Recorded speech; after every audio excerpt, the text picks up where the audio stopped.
it's my real joy to introduce you to Rich Bontrager. I'm still stuttering. You got it right. Trigger is a renowned public speaker, talk show host, and producer known for his captivating stage presence, the ability to empower lives. And I have to tell you, I absolutely adore this man. And you're going to love his presentation. You know, he's the mastermind behind the popular How to Rock the Stage Show Live. And that's where he teaches you how to overcome stage fright and develop powerful presentation. And his expertise extends way beyond public speaking. He's also a sought-after media brand expert who helps individuals build their own media, and I can't talk this morning, empires with his extensive experience and insider knowledge. And he gains people on strategic planning, content creation, and audience engagement. He's a real force in the media world. So let's give a warm welcome to Rich. And we'll get started right now. So Rich, thank you so much. I remember us meeting for the first time, and it was just, you're just so lively and so engaging. So I'm going to let you move on from here, and then we'll get Q&A afterwards. Okay. Sounds perfect.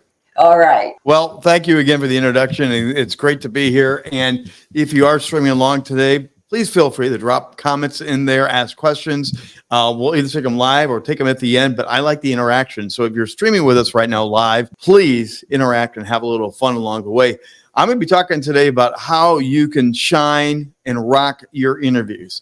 Interviews are a massive thing right now. During the pandemic, we all jumped online. We learned where the microphone was. We learned where the camera was.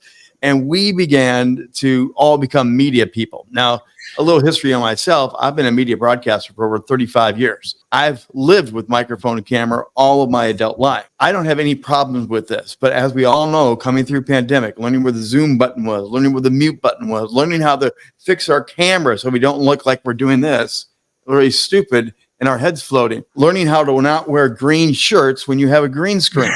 All those things we had to learn. And nobody taught you that. That's what I'm here for.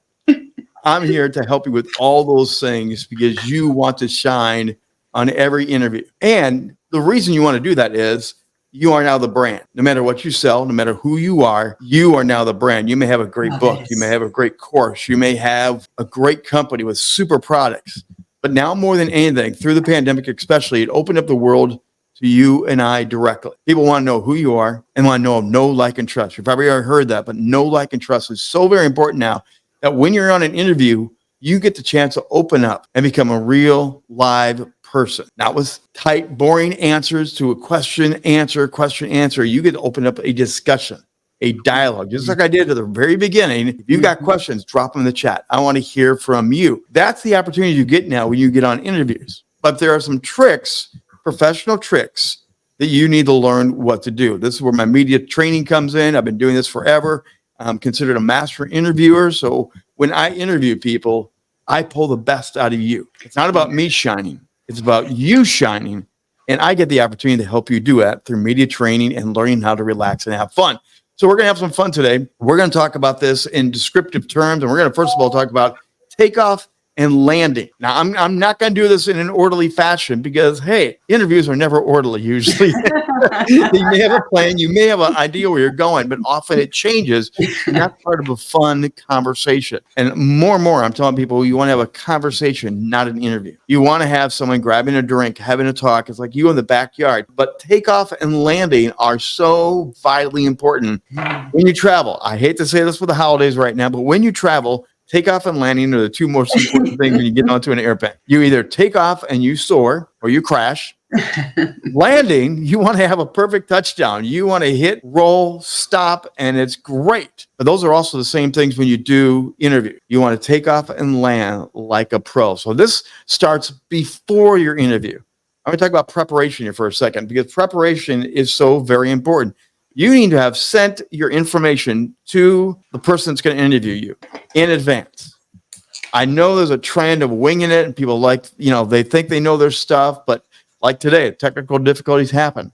Sometimes you are told you had this much time for an interview and you have this much time for an interview. Are you prepared to adjust on the fly? And have you sent the information to the host in advance? Because what you want to do with this is part of your takeoff is you don't introduce yourself. You send them a nice introduction. You tell them read it on purpose because the host gets to introduce you to elevate you right away in the eyes of the listeners, the viewers, people participating. They're going to set you up as a rock star guest, but you have to send the information in advance to them. So your preparation for your interview sets you up for a great takeoff. You want them to say, here they are, and hand it over, and you fly. Now, that also means on your end, you've got homework to do as you prepare for this.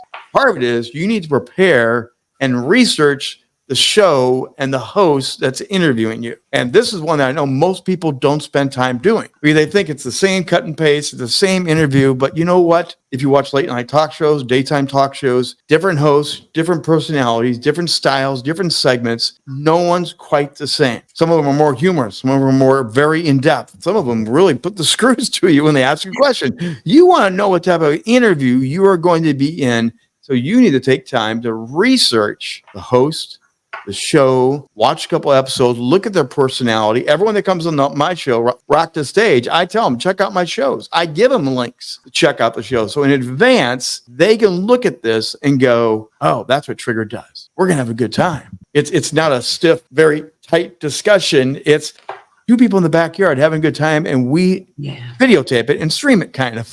People get to check in with it. That's what you get to do. But this is all preparation. You need to come fully loaded as the guest. And we're going to talk about how we're going to help you do that. I'm going to give you some really insightful tips to how you can better prepare to hand the ball off to the host, the people that are there. We're also going to talk about after the takeoff, what do? You could have a 30-minute interview, an hour interview. You could have an interview. They said it was going to be 10 minutes. It goes way longer, but you're having a good time. Yeah. It happens very often in the moment. So what do you do with that? First impressions, though, the first thing you do when you come onto their show, check out all the technical gear, make sure everything's ready to go. You understand what the run of show is going to be. But when they first introduce you, even as they are introduced, like today, like I was first on camera, I wasn't backstage, I was right on. You want to smile. The most important thing you can do in any interview is, the most captivating thing is hearing your own name and smile. Mm-hmm. And when you smile through an interview, what happens is your voice has to be joyful.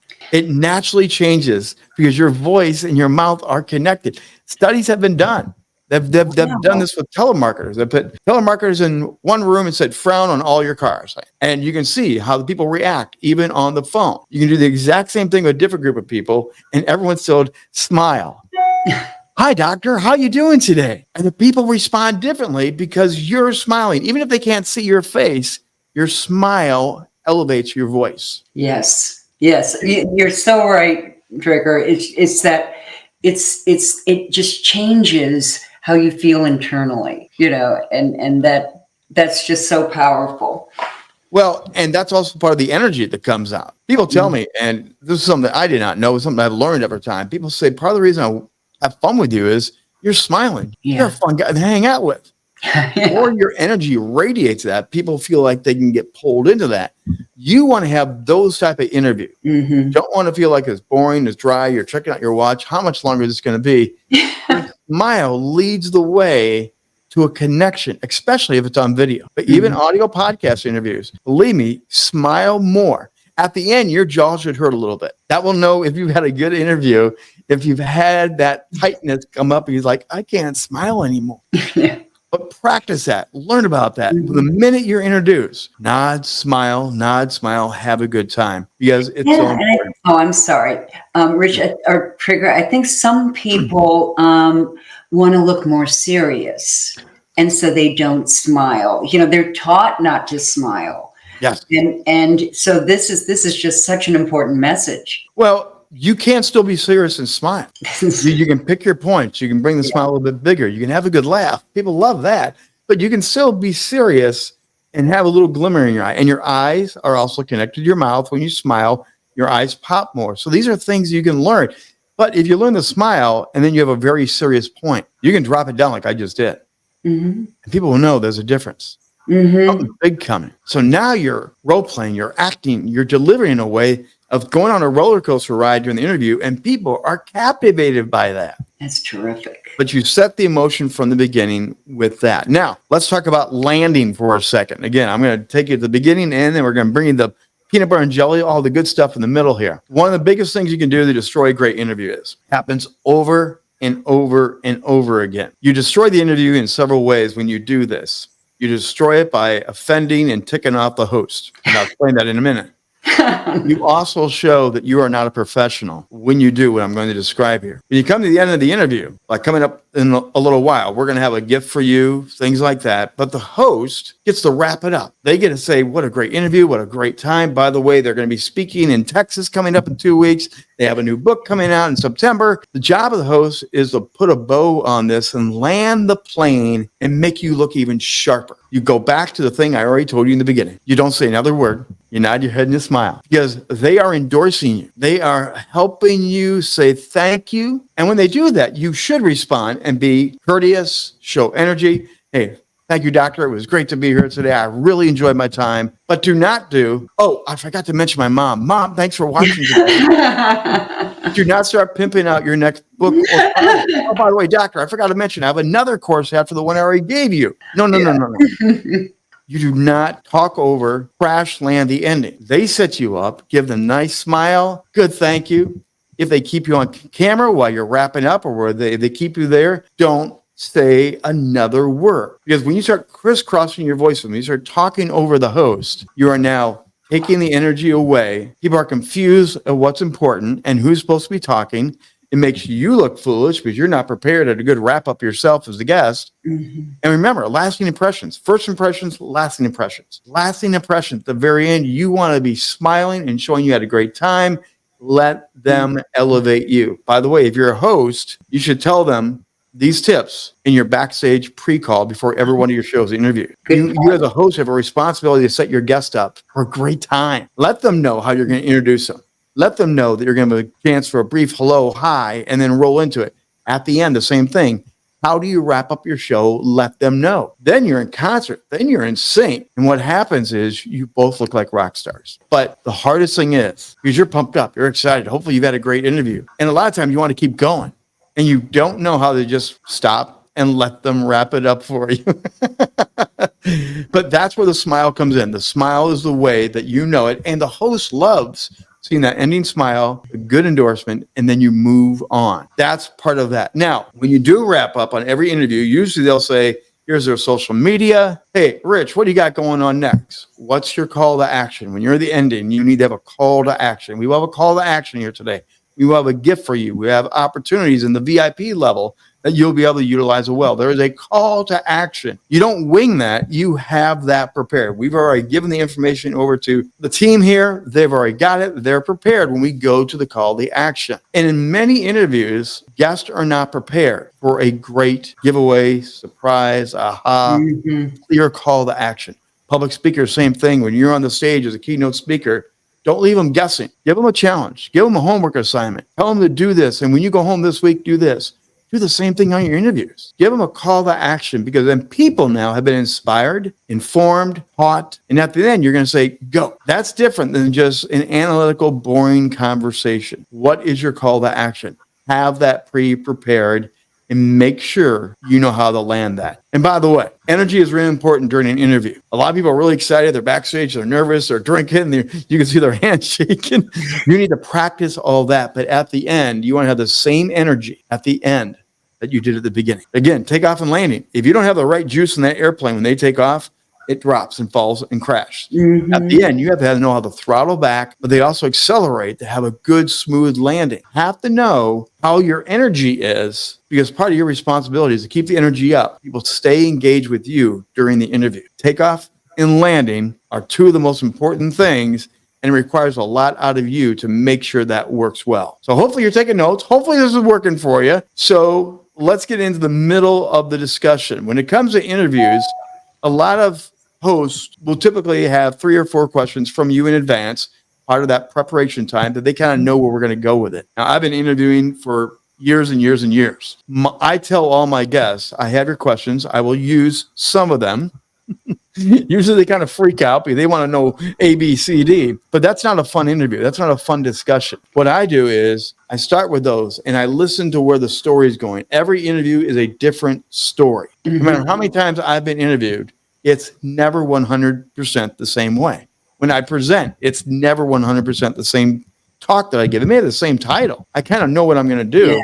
But the crowd is different, the personality is different, the energy is different, and sometimes I'll have a pre-planned story that I'm going to use. But I realize in the moment for that crowd, that story is going to be bleh. So I have other material I can pull in, make it sound seamless, like make it sound like I knew what I was going to do, but I have backup material to go. Yeah. When you're in an interview, you need to be thinking that very same way. Because when I do the interviews, if I hear something that sounds more fascinating than the standard question coming up, or there's deeper information to probe into, I'll go off script. I'll tell my guests, be ready for me to take you off script. I mean, I might interrupt you and say, wait, that is so good.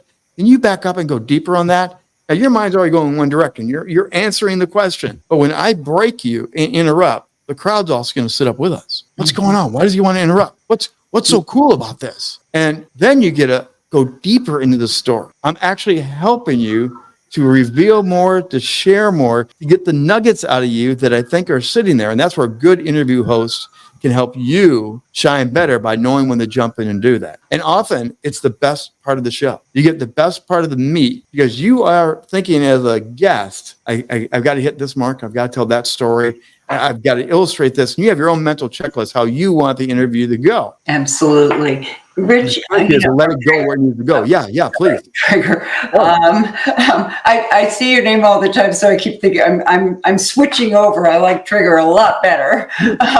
It sounds to me like, what you're saying here is that, you have to be well prepared, and ready for it, but you also have to practice enough and be comfortable enough with how you present yourself, that you then can go off script. Yes.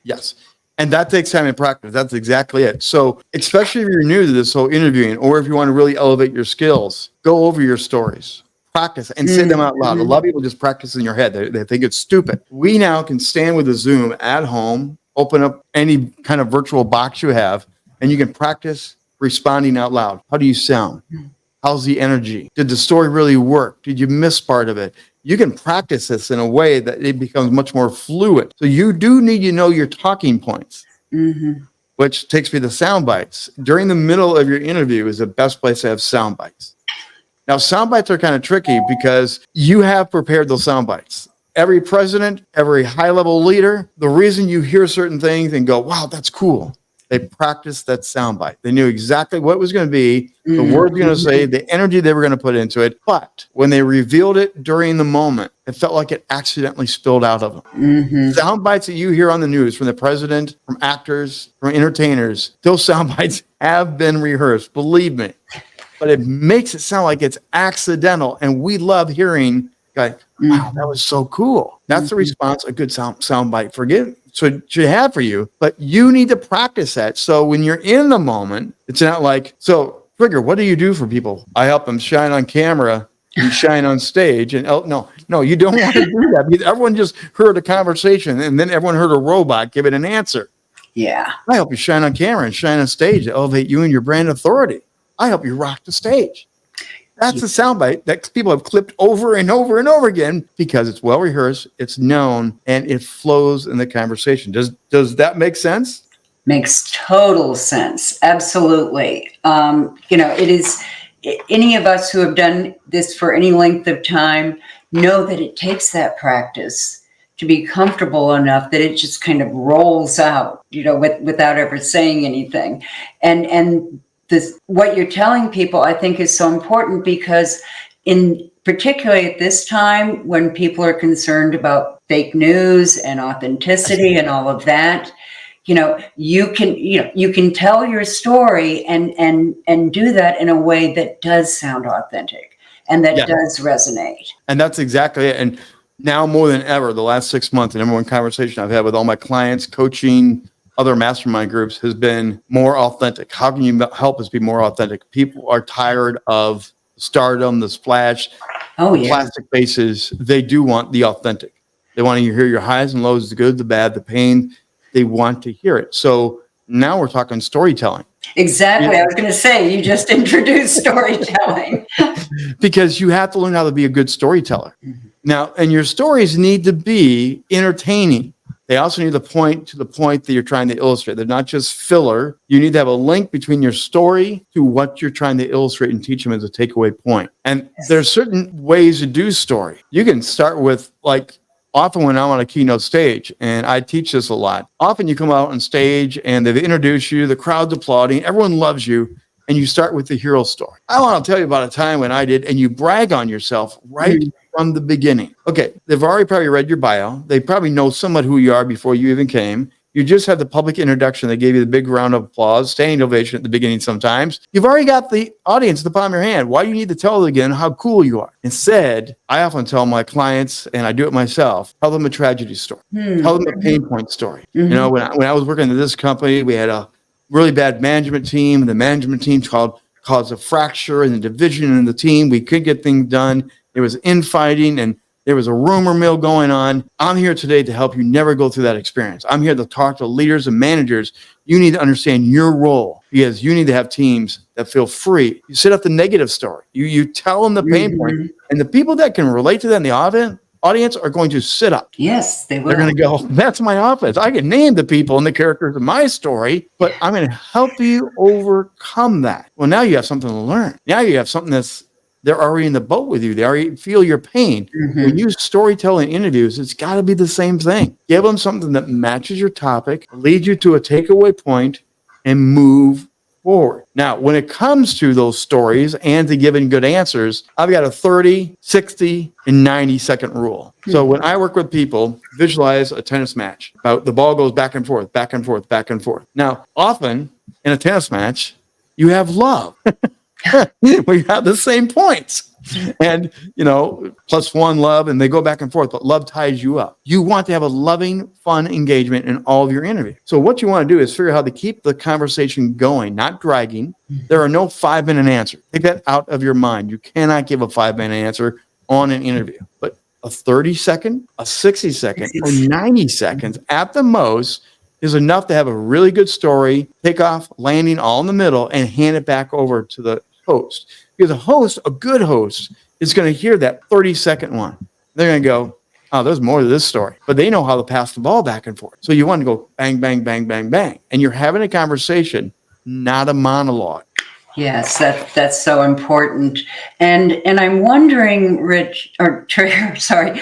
I'm wondering, if someone has never done this and they're real, I mean, let's face it. I can remember the first time I was on video. We all can, Actually, I remember the first 80 times I was on video. Yes. because I've made that many mistakes. What do you say to someone who just feels that they have to look right? Be totally have it totally planned out and who's just really hesitant because you're out there. Yeah. You're out there. You should be prepared, like we talked about in the beginning. Yeah. And since you are the brand now, you are the messenger, you do need to, whatever your brand style is, be on brand. So even though we're virtual here today, we're not in the lab, I'm not on stage in the keynote, this is my brand style. I am an expert media person. I want to represent that. In my sports career, when I was doing sports play-by-play and talk shows, you betcha, I had a jersey, I had a baseball cap very often, and it was part of the baseball brand. Yes. So you do want to be fully prepared. You do want to talk on point, but the trick here is to become more relaxed in how you do that. It's almost like it accidentally pours out of you as the conversation goes on. That's why a good host can help you out. But even the reason these skills are so important as a guest, you can have a bad host and you can direct how you want it to go. You can actually manipulate the show to still go. They can ask, and again, political people are really good at this. Mr. President, we want to ask you about how welfare is going in our country. He doesn't want to talk about welfare. You want to talk about something else. And he'll say something like, well, the welfare thing's being worked on, but what I really want to talk to you about, and he redirects you to where he wants you to go. Yeah, that's an important skill. Absolutely. Yeah, you definitely have to learn how to control your own narrative, but not make it sound like you're being controlling. Yeah, and not make it sound like you're taking the interview away from the host. Yeah. You know, there's so many different ways you can go with that. But you said something that really caught my attention, and that was knowing when you're on brand. Being able to tell whether you are on brand or off. And to me, it's that clarity, that you have to have before you can, and it's part of your strategy for speaking. And that's part of why I teach media branding skills. It's all together now. You are the brand. You're not just a spokesman, you're not just a CEO. So you actually have to model it, live it, breathe it, talk it, enjoy it, but you are the brand. And wherever you are, you're always the brand. So Trigger has been my brand name for over 30 plus years. There's 6 pages of Google on Trigger out there right now. I was given the nickname by another broadcaster way early in my broadcasting career. Things were beginning to move along in Minnesota for me. I got to know higher level broadcasters, and we were sharing and talking very often during basketball games and stuff like that. Sure. And they were like, Bontrager's not going to do it. Bontrager's going to get marbled up. People are not going to remember it. I'm sorry. Or they remember Bontrager bikes, and everyone thinks Bontrager bikes is where I come from. I'm not a Bontrager bike guy, but Trigger was something they said you pop off. You have that energy. You're always doing the talk shows, and you get the phones to light up because you say something kind of whacked out, and people have got to call you on the phone. Trigger, you're always going bang, bang, bang, bang, bang, bang, but it's fun. Yeah. Trigger was given to me as a free label brand, and since then, Trigger has got me so many open doors. People love to call me Trigger, just like you were asking earlier. I've had high-level professional interviews about medical things that have happened in my life. And even in those high-level interviews, they've stopped and said, I got to ask you about this Trigger thing. I know we're talking about this over here, but for a minute, can you talk about Trigger? And then they all go, can we call you Trigger the rest of the time? We just think it sounds so darn cool. Yeah. So the brand works, but you have to learn how to be that brand, own that brand in everything you do. So it is a vital part of interviewing. And again, and if your brand is, let's just say you're an author, but you love comic books. Your background should be comic. You should let them know I'm an author. You have your professional book here, but I'm a comic book geek. That type of branding works for people. Yes, it does. It's kind of flaunting your quirks. If you will. Well, and that's part of the interview skill too. So now we're talking about your branding. So you are on camera more and more. We're doing Zooms, we're doing other virtual events, streaming live events. This is your billboard. So as you said, how do you stand out? How do you show yourself as your brand? You use your billboard. Just like you're driving down the road, you see a McDonald's sign, and accidentally your car drives you into McDonald's, and accidentally you have yourself a pair of fries in your hands. It just happened because you saw a dumb billboard on the road. Yes. It works the same way right here. When I bring up this, they know I'm on stage. I'm going to present. When I bring up one of my media studios, I'm in studio. So when I have my in-studio background up, people can see that, and they know Rock the Stage Show. He's going to do an interview here today. Yeah. It also labels me as a media expert. I don't have to say a word. People literally go, oh, the last guy was an office dude. This guy's a media dude. Yeah. It works. And it's visual non-communication that even doing your interviews, it helps people understand who you are. Yes, you could put your name, your logo, your website up there if you want to. I rarely do it because more and more, as you can see down in the lower thirds, we're producing that live in the show. Yes. My brand is, I want to show you how to demonstrate yourself without saying a word. Oh, I like that.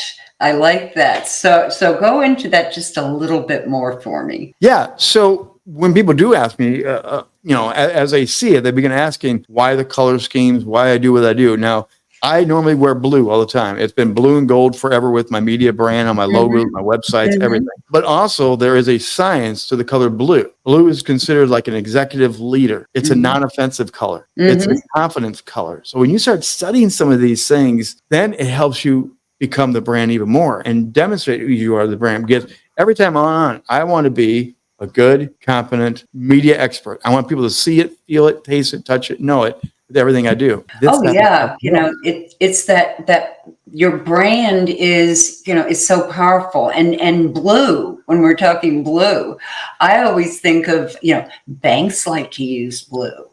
You Yes. know, IBM used Blue, Big Blue, Yes. you know, big Well, knowledge people, you know, and I have heard you talk about this several times, and I just, you know, you have several approaches or several, how do I want to put this? You work in different ways. You know, like I think you have something, as I recall, 15 minutes. A yeah. 15-minute. And I Yeah. think that is great because that's just the right length for a lot of people. Could you talk Yeah. about that?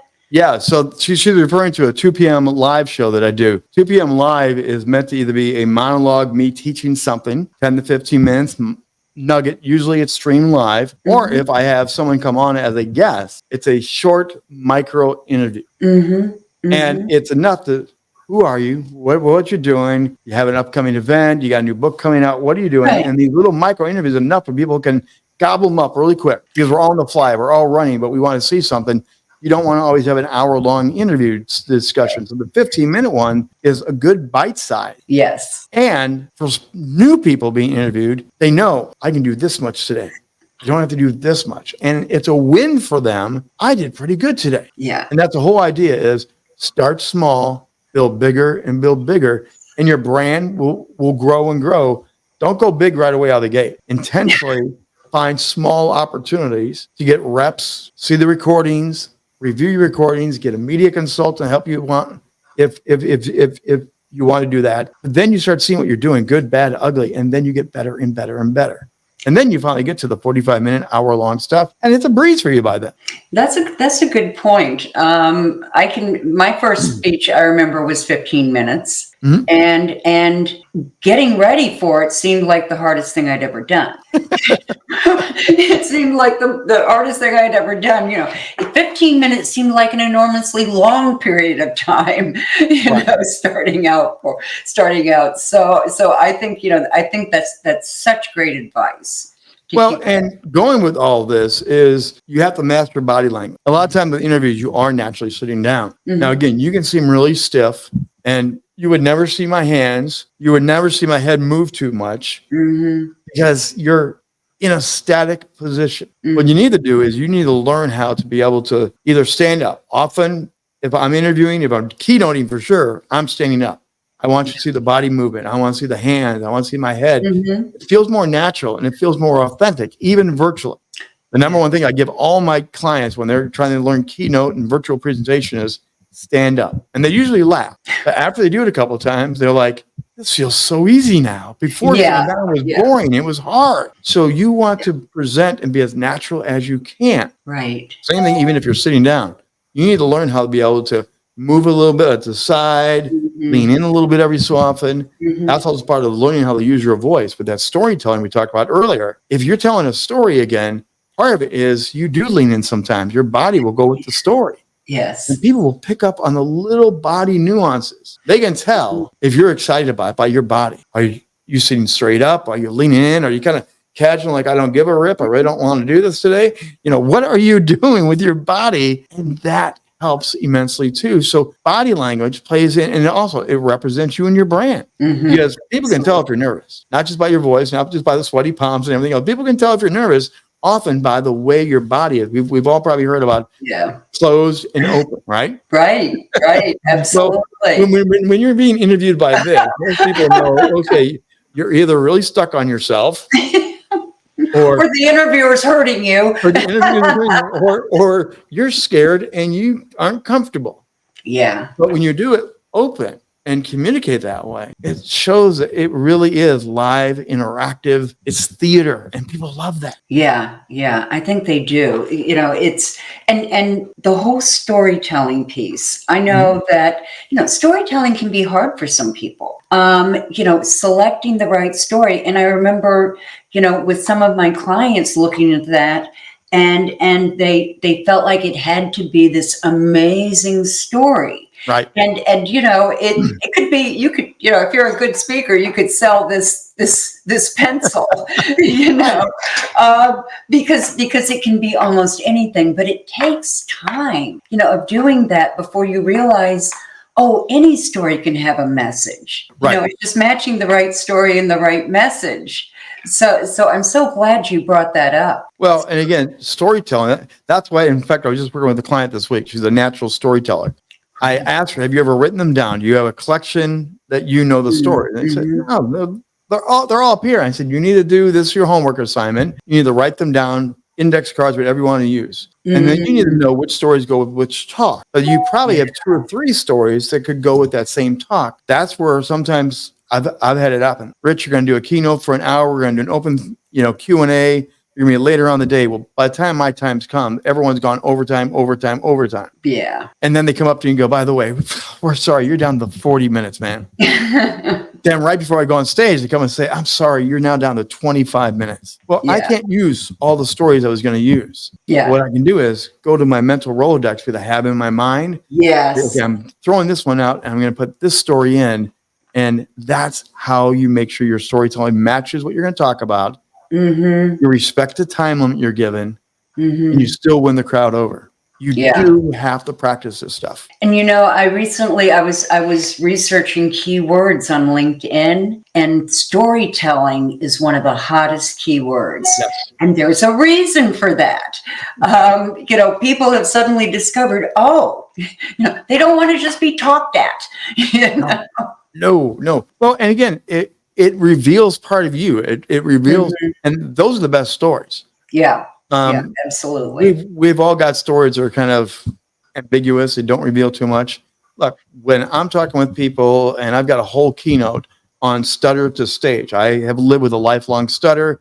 Okay. I've been on stage. I'm a broadcaster. My whole keynote is revealing the journey that I've done and other people that have dealt with a stutter that have rose to overcome. People are amazed. They love that revealing of who you are. And my grandfather was a stutterer. And when he died, I'm named after him, but I started using my middle name, which is after him. And it's because he stuttered so badly and said, well, you're my voice. Because I would talk for him. I was a little kid. I just loved my grandfather. Right. It's masterful to be able to overcome that. And you're not the first person I've heard say that. There's a president right now who's a stutterer, so I think it reveals that any of us can do it. I have a slight speech impediment, but I have to just deal with it. Right. Well, but those are the stories people are interested in. Absolutely, that you overcame it. And it reveals hope. It reveals vulnerability. It's a little bit behind the scenes. And those are some of the best stories. Again, like I said, when I keynote, I often lead with a tragedy, with a challenge story. Yes. When you learn how to pick out that right story for the right moment, people will be drawn in even better. And then there is a storytelling. There is a little bit of acting with it. Like I said, you drop the voice down a little bit. You change your face a little bit. You lean in. There's ways you could do during interviews. Watch some of the late night talk shows. And even with humor stories, you can see their whole body language change. Absolutely. The late Robin Williams. Robin was always talking, always cutting up, always. But when Robin got serious, his whole body changed. It was like the funny man, but he wanted to make sure everyone knew. I'm going to tell you something really important here, people. His voice used to drop when he did that. His voice used to drop. He would get softer when he was doing that. Yes. Yeah, that's a good example. So let me also talk here a little bit about, again, you've been on shows, you're working on shows, or being interviewed. A lot of people will share it out on social media once, or, the doctor's going to share it out. She's going to be on her platform. I don't need to do anything. And you move on to the next thing. As a guest on a show, you need to leverage every one of your interviews. Replay them, repost them, reshare them. Not just after it initially happened. It's great. And again, like I did this today, I've been pumping up being here as a guest. I re-put a post out today. I'm excited to be here today. It's easy to come back and say, I had a great time today. Yeah. Do it a week or two later and then put a link in to your replay. Absolutely. There are people that don't pay attention, that don't know, and they'll go, I missed it. Very good point. Yeah. And in this virtual world, that happens a lot, right? Yes. So after it, one of your roles is, or one of your marketing roles is to actually redeliver or repurpose that content and Yes. use it in a lot of different ways. And I know that one of the things that I'm hoping you will say yes to, Trigger, is that you will come on my show sometime in the soon. I would love to. I love appearing on shows. Yeah, and so I would love that, and that gives you a chance to do, like an hour show, so you can demonstrate, the various aspects, and I just, I've heard you speak before, and I know that you are really oriented towards helping people succeed, Yes. in media and on media, and you're right. Up until, the pandemic, a lot of people, were just using it for chatting with their friends, Yeah. and all of that. And I know that on every platform that I'm looking at, it's really engagement Yes. that makes that content grow, and being credible and constant and consistent, all of that. Well, and one of the tips we haven't kind of talked about yet, but again, it goes to that body language, goes to that engagement connectivity. When you're on interviews, this is part of your pre-setup before you even get into the green room, backstage, whatever. You want to make sure your camera is at eye level. You are looking at the camera. You are talking to the camera like a real person. Mm-hmm. Now, I can see on the screen where we're both at, but yeah, I want to look at the camera as much as I can. Yeah. Because I'm not just talking to the host, I'm talking to each person that's here with us today. And that eye connection is part of the physical connection as I'm talking to you. And that's another thing. You use different words. It's not y'all. Thanks everybody for being here. Great to have you all here. Good Southern yeehaw. No, it's today I'm going to tell you about this. Today I want to help you. Even though this may be mass media, everyone feels like I'm talking to them one by one. In your interviews, do the same thing. Use it as a way to connect and break the ice, because people love to feel like they're a fly on the wall to the best conversations in the world. Mm-hmm. And it's fun to make it that intimate. And you can do that. And those interviews are gold. Yeah. That when you learn how to make it a personal conversation that everyone else just happens to be sitting in on. Yeah, that's a great description of it. And Rich, I'm always so glad that you're on, because you remind me of what I need to be doing. And the tips you offer are just fabulous and so priceless.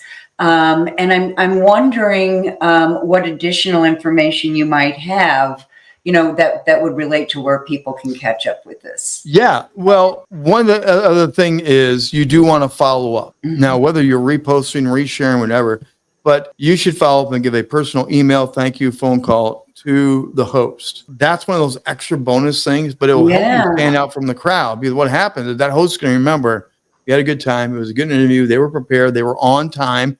Never be late for an interview. Never, ever, ever be late. You will be, if you're early, you're already above most guests because they're all scrambling to get on.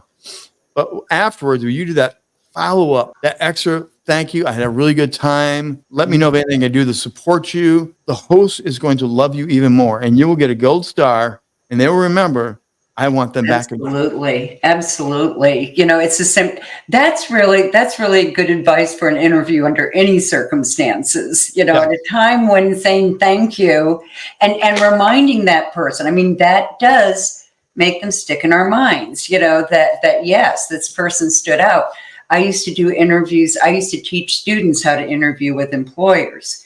Same thing. So much of what you're saying is absolutely applicable, under those circumstances. Everything I've said is very much the same, because more and more we are doing virtual interviews. We're even doing pre-recorded ones where they want you to talk to a blank screen. They ask you a question and you have to give a good answer. Yes. So you do need to practice, rehearse, be prepared. And even if you're doing a blank room, doing one of those for a job interview, smile, dress on brand, or dress the part of the job you want. If you're trying to get involved with the medical field, white or those blue scrubs or something are all the thing. Dress the part, do the interview, because immediately they're thinking, yes, they're already one of us. Yes. And that's just so important to be part of that. Rich, I'm wondering what your next challenge is, because you're into so many different things. What do you see as the next thing on the horizon? For me and for the Rock the Stage media company is that we are taking the Rock the Stage show to a higher level. We are now going international. We are working Oh, on a wow. strategy. We're already lining up international guests. We do want to take it to a much broader audience on a global stage. Wow. I just interviewed a former captain of the women's national Brazilian water polo team. She was one of the first women in the world to ever play water polo. Was on the Brazilian team. She was the team captain, 3 championships. Yeah. And her father had been a water polo player who went to the Olympics twice. What a great story. And oh yeah, it was so rich and so fun. But now she's taken her sports career and she's taken sports and how it interlays with business. She helps business organizations how to have a happier work environment by learning the way sports players have happiness and joy and working through adversity. And she's a certified happiness trainer. So we went from international sports to certified happiness trainer in one interview. You know, I heard of someone else who did that too, and I think it's just such a great way, you know, to really harness something, you know, that we need so deeply, that happiness, that trigger, that whatever it does. I know someone who uses it with cancer patients. Yes. Yeah. But those are part of the global thing now. I've done an interview with someone in Ukraine during the war. And this was a hospitality event that we did. A partner and I did a hospitality event. And during the war, a hospitality worker is still doing hospitality as the fighting goes on. Wow. And the alarms went off. Have a possible emergency air raid. Yeah. Those are the things that are fun. So the more I'm reaching out internationally, we're bringing in some amazing celebrities, guests. It's continuing to grow and grow. So my big thrust is put the show out there in a bigger way. We're growing the audience, pushing in more content. So that's probably my biggest challenge right now is how big can we grow this? Okay. Yeah. Because, you know, I look at the things that you have done in your life and, you know, it's always been about taking on a challenge. Yeah. You know, it has always been about taking on a challenge. And I just find that so inspirational. Well, thank you. So I'm wondering where our guests could find out more about you, Rich. Well, rockthestagemedia.com is our website. Just rockthestagemedia.com. We also have a Rock the Stage show with Rich Trigger Bontrager on YouTube. Very easy to find. Just type my name in, Rich Trigger Bontrager, just like it is here. You'll be taken to that. And we have multiple seasons of shows, recent current shows. We also have coaching videos. Well, I'm making stuff available for free through that YouTube to help you elevate you and your brand. So learn the media skills that we're talking about. And of course, we're going to be having a gift here for you. That we are going to give you a free gift. And the gift is all on these interview media skills. You're going to get a free booklet that will help you dive deeper into some of the things we talked about. So that will also drive you to the website as well. And I know the team has that code. You also, when you use this gift code, you do want to use the code. It's Market Summit 23. That is the code. Yes. And again, that's for everybody. The VIP gift that we have you. If you're a VIP, you get free consultation with you. The team has that as well. So make sure if you're a VIP, don't miss on that. But we can talk one-on-one about your needs, your situations. And that's part of my giving back to help you get better and better. Yeah. And Trigger, this has again been so informative.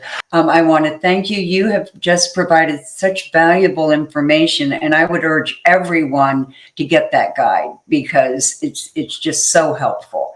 So any last words before we Thank you for having me on. It's great to always beam back in and see what's going on in your neck of the woods. And again, I'm happy to support and help people. And if you do want to email rich@richbontrager.net, you can email me directly, but go to the website. You'll find great stuff there as well. So thanks so much, Rich. And we will talk to you soon. Thanks. Bye now.